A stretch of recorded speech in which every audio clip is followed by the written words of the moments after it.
नमस्कार, सुप्रभात। सुबह के 7 बज चुके हैं। 7 की बड़ी बात लेकर मैं हूं आपके साथ तृप्ति सोनी। खबरों की शुरुआत करेंगे निवाड़ी से। बड़ी खबर, बोरवेल में गिरे मासूम को निकालने रेस्क्यू ऑपरेशन लगातार जारी है। पृथ्वी है 50 से 60 फीट के आसपास प्रहलाद फंसा हुआ है। सीसीटीवी की तस्वीरों में मासूम उल्टा नजर आ रहा है। अभी 45 फीट तक खुदाई हो सकी है। आर्मी, एनडीआरएफ, एसडीआरएफ, पुलिस प्रशासन मौके पर मौजूद है और लगातार IBC 24 भी कल से आप तक पूरा अपडेट पहुंचा रहा है। पृथ्वीपुर के सेतपुरा का प्रहलाद, जिसे बचाने की मुहिम जारी है। रिदेश जुड़ गए हैं ज्यादा जानकारी के साथ में। रिदेश, अभी कहां तक पहुंची है पूरी कार्रवाई और रेस्क्यू ऑपरेशन क्या अब करीब है बच्चे के? प्रशासन या जो वहां पर काम कर रहे हैं लोग? देखिए, जो बोरवेल के पैरेलल एक गड्ढा किया जा रहा है, उसको करीब 60 फीट की गहराई तक खोदना है। उसके बाद उसमें एक सुरंग जैसी बनाई जाएगी, एक टनल बनाया जाएगा जिससे बच्चे को बाहर निकाला जाएगा। अभी उस जो सुरंग है, जो गड्ढा है, उसकी अभी गहराई 45 फीट के आसपास हुई है। 15 फीट गहराई होना अभी शेष है। लगातार पूरी रात से चूंकि सेना के जवान भी आ चुके हैं और एनडीआरएफ की टीम भी आ चुकी है, तो वो जो रेस्क्यू की अपनी अलग तकनीक होती है, उस तकनीक के द्वारा बच्चे को निकालने की कोशिश कर रहे हैं। रात में जब एनडीआरएफ की टीम आई थी, तब उन्होंने सीसीटीवी फुटेज में उसको देखा। सीसीटीवी कैमरे से उन्होंने देखा कि क्या बच्चे को जो फौरी जो इंतजामात होते हैं उनसे निकाला जा पाएगा। जब उन्होंने 2 प्रयास किए तो वो असफल हुए। लेकिन अब जो टीम है, जो लगातार खुदाई चल रही है, तो उससे जल्दी से जल्दी, चूंकि रात का समय हो चुका था, तो थोड़ी सी जो स्पीड थी खुदने की वो कम हो गई थी। लेकिन अब जो सुबह हो चुकी है, तो लगातार जो रेस्क्यू का काम है उसने तेजी पकड़ी है और सभी यही दुआ कर रहे हैं कि जल्दी से जल्दी जो प्रहलाद है उसको बाहर निकाला जाए और उसको सुरक्षित निकाला जाए। जी रिदेश, बच्चे की हलचल के बारे में क्या है? देख पा रहे हैं कि बच्चा किस स्थिति में है? इस बारे में कुछ बता पा रहे हैं वहां के लोग? देखिए, जो सीसीटीवी फुटेज है उनमें जो सूत्रों से पता चला है कि बच्चा जैसा था वैसा ही है, बेसुध है वहां पर। और जो बच्चा है वो थोड़ा सा उल्टा सा नजर आ रहा है, हल्का सा। लेकिन अब देखना यह है कि जब वहां चिकित्सीय टीम भी लगातार उसकी मॉनिटरिंग कर रही है, ऑक्सीजन के द्वारा ऑक्सीजन सप्लाई भी लगातार दी जा रही है। हालांकि बच्चे में कोई भी अभी किसी तरह का कोई मूवमेंट देखने को नहीं मिला। चलिए, नजर बना रखिएगा। रिदेश, शुक्रिया आपका जानकारी के लिए। तो बोरवेल में गिरे मासूम को निकालने के लिए रेस्क्यू ऑपरेशन लगातार जारी है। रात भर टीम ने काम किया और अभी भी सेना के जवान हैं, एनडीआरएफ की टीम है, पुलिस प्रशासन मौके पर है। हम भी यही उम्मीद करते हैं प्रहलाद जल्दी से जल्दी उस बोरवेल से बाहर निकाला जाए, सुरक्षित बाहर निकाला जाए। रेस्क्यू ऑपरेशन लगातार जारी है। अपडेट आपको सबसे पहले हम देंगे। इधर जांजगीर चांपा में बलौदा के ठड़गा बहरा से अपहरित 6 साल का बच्चा पुलिस की सक्रियता से सकुशल मिल गया है। गृह मंत्री ताम्रध्वज साहू ने भी एसपी को फोन किया था। पुलिस की टीम ने बच्चे को बिलासपुर के मस्तूरी के देवगांव से बरामद किया। देवगांव में एसपी पारुल माथुर की मौजूदगी में पुलिस टीम ने बच्चे को परिजन को सौंप दिया है। पुलिस ने देवगांव से एक आरोपी को भी गिरफ्तार किया है। मुख्य आरोपी युवक बच्चे का रिश्तेदार है, उसे भी पुलिस ने गिरफ्तार किया। पुलिस गिरफ्त में आए आरोपियों से पूछताछ कर रही है। एसपी पारुल माथुर ने बताया कि परिवार से 5 लाख रुपए की फिरौती की मांग की गई थी। मोबाइल से मिले क्लू के आधार पर आरोपी की लोकेशन ट्रेस कर जानकारी जुटाई गई है। फिर देर शाम को बच्चे को सुरक्षित बचा लिया। फिरौती का जो कॉल आया एक उनके फादर के पास, उससे हमको काफ़ी क्लूज़ मिले और उसी मोबाइल नंबर को वर्क करते हुए और बिलासपुर पुलिस ने भी हमको बहुत सहयोग दिया इसमें। वहाँ की भी पूरी साइबर टीम लगी रही। सभी ने मिल के हमारी पहली प्रायोरिटी ये थी कि पहले बच्चा सुरक्षित मिल जाए। तो हम लोगों ने जो भी लोकेशंस प्राप्त करी हैं उसके आधार पे हम लोग लगातार शॉर्टलिस्ट करते जा रहे थे कि बच्चे की पॉसिबल लोकेशंस क्या हो सकती हैं। उसी के आधार पे पहले हम लोगों ने मस्तूरी क्षेत्र के देवगांव में रेड करी और वहाँ पे बच्चे को सुरक्षित बरामद किया। राजकुमार जुड़ गए हैं ज्यादा जानकारी के साथ में। राजकुमार, 2 जिलों की पुलिस ने पूरी मशक्कत की, कैसे बच्चे को बरामद किया गया और अपहरणकर्ताओं के बारे में क्या जानकारी मिली? देखिए तृप्ति, ये एक काफी बड़ा मामला था और कल करीब 9:30 बजे ये घटना हुई। उसके बाद सुबह की घटना थी। उसके बाद से परिजन ने कुछ देर तक खोजबीन की थी और उसके बाद से जब बच्चे का कुछ पता नहीं चला तो पुलिस को सूचना दी गई थी। इसके बाद से पुलिस इस मामले में सक्रिय हुई और इसमें जो है एसपी पारुल माथुर भी मौके पर पहुंची और इस बीच में एक अज्ञात नंबर से जो बच्चे के पिता है उसके मोबाइल नंबर पर फोन आता है और 5 लाख फिरौती की मांग की जाती है।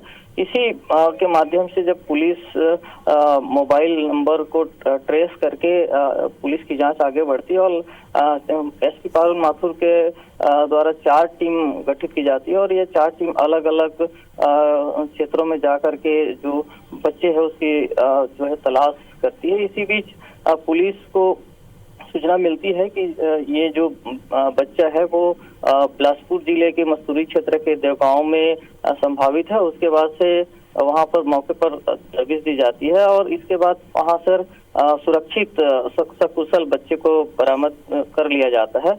तृप्ति, मैं आपको बता दूं कि जब कल 9:30 बजे इस बच्चे का अपहरण किया गया था तो उस दौरान इसमें जो आरोपी है वो बाइक से पहुंचा था और उस बच्चे को ये कहा कि उसके पिता के द्वारा बुलाया जा रहा है और उसके बाद उसे वो ले करके वो गया था, अपने मुंह पे गमछा बांधा रहा था।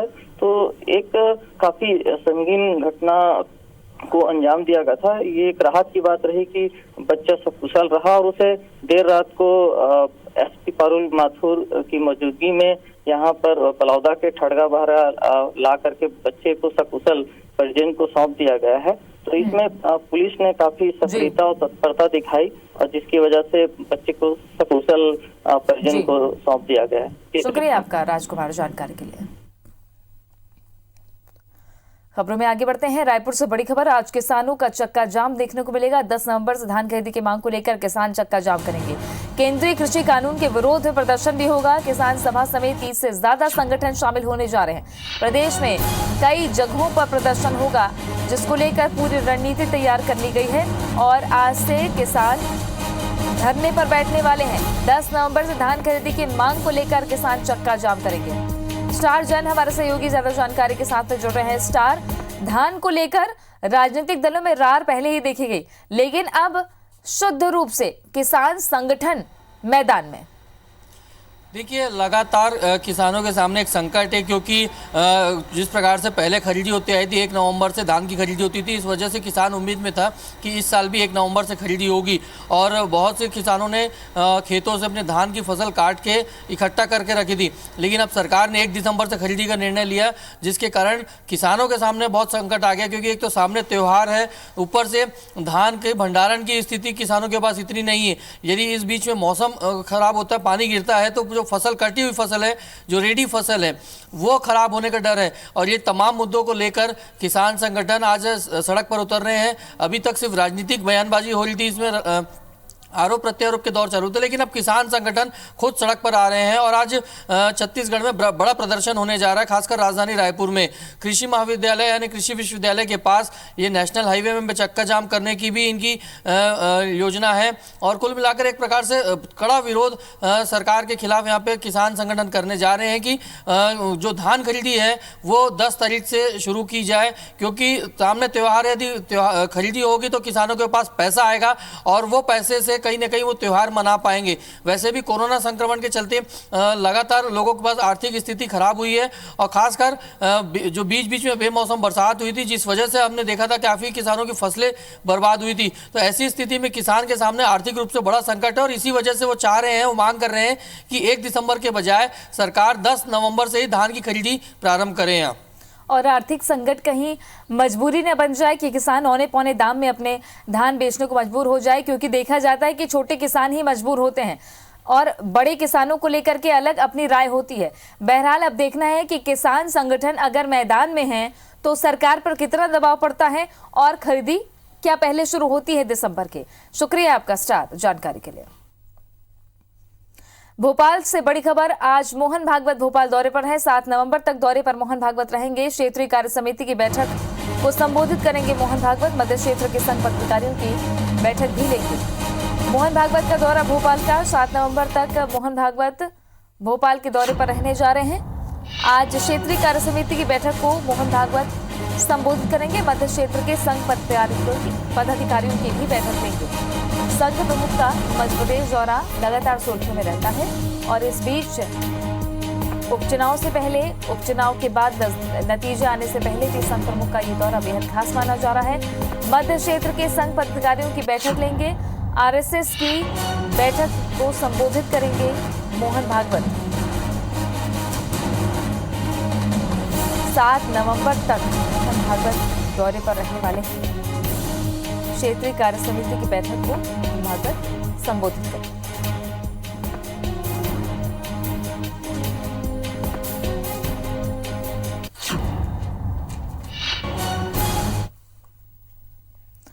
छत्तीसगढ़ के मुख्यमंत्री भूपेश बघेल छत्तीसगढ़ की संस्कृति और परंपराओं को आगे बढ़ाने का काम लगातार कर रहे हैं। वे छत्तीसगढ़ के तीज त्योहार और परंपराओं को मानते हुए अपने परिवारजनों की फोटो भी सोशल मीडिया में शेयर करते हैं।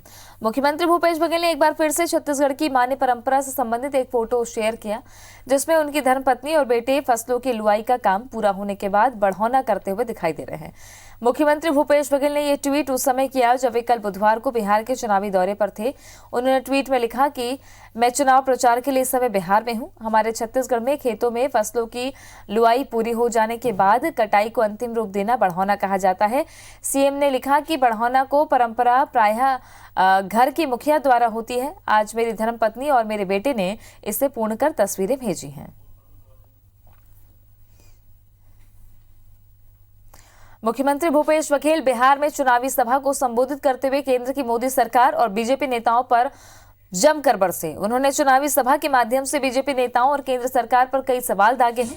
उन्होंने कहा कि मैं ये प्रश्न पूछना चाहता हूं कि जो ये रेलवे स्टेशन को बेच रहे हो, ये क्या आपके दादाजी ने बनाया था? सीएम बघेल ने कहा कि जो ये हवाई अड्डा बेच दिए, क्या आपके नाना जी ने बनाए थे? सीएम ने किसानों से कहा कि मैं हाथ जोड़कर निवेदन करना चाहता हूं, आप अपनी जमीन बचा लीजिए। वहीं एक और चुनावी सभा में मुख्यमंत्री भूपेश बघेल ने बीजेपी और जनता दल यूनाइटेड के गठबंधन को बिहार में डबल इंजन का ठग बंधन बताया। उन्होंने कहा कि जिसमें दोनों इंजन विपरीत दिशाओं में गाड़ी को खींच रहे हैं और उनका तीसरा इंजन बीच में घुस रहा है। ये जो रेलवे स्टेशन बना है, रेलवे स्टेशन को जो बेच रहे हो, क्या तुम्हारे दादाजी ने बनाया था?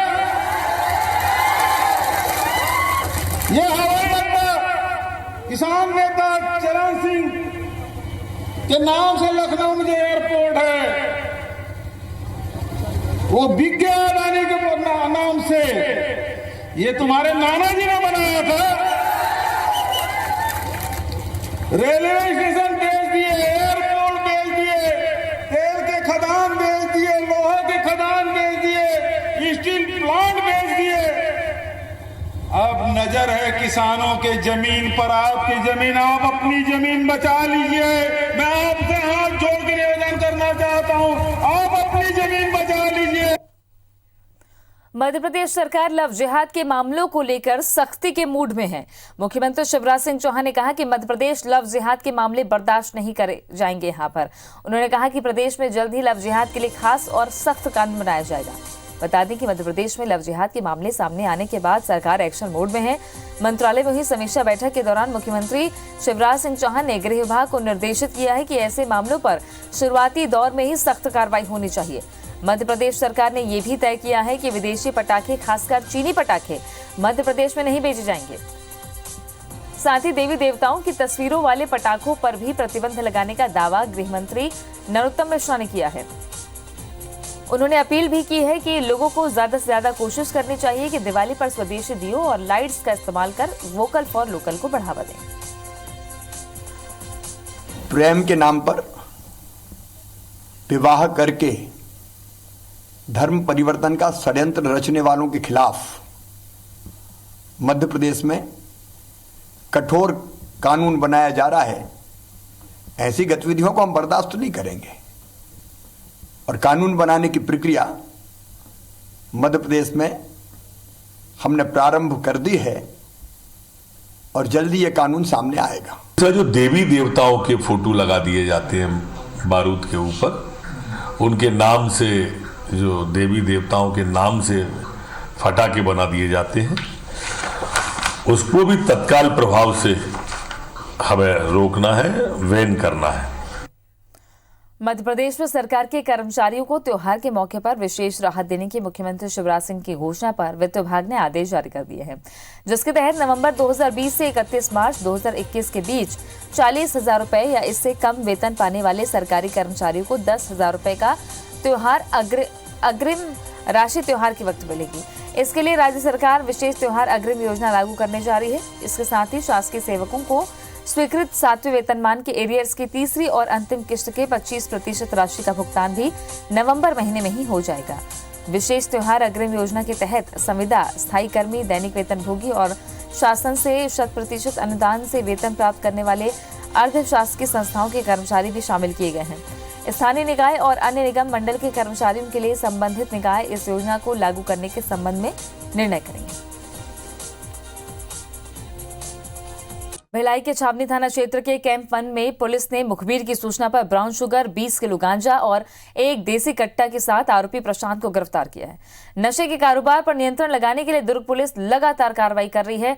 दुर्ग पुलिस अधीक्षक प्रशांत ठाकुर के निर्देश पर छावनी थाना क्षेत्र के अंतर्गत पुलिस ने सूचना पर एकता नगर कैंप 1 निवासी प्रशांत के घर तलाशी ली, जिसमें उसके घर के सामने खराब पड़ी ऑल्टो कार के डिक्की से 3 लाख की कीमत का 20 किलो गांजा और ड्राइवर सीट के नीचे से 30,000 की कीमत का 6 ग्राम ब्राउन शुगर मिला है।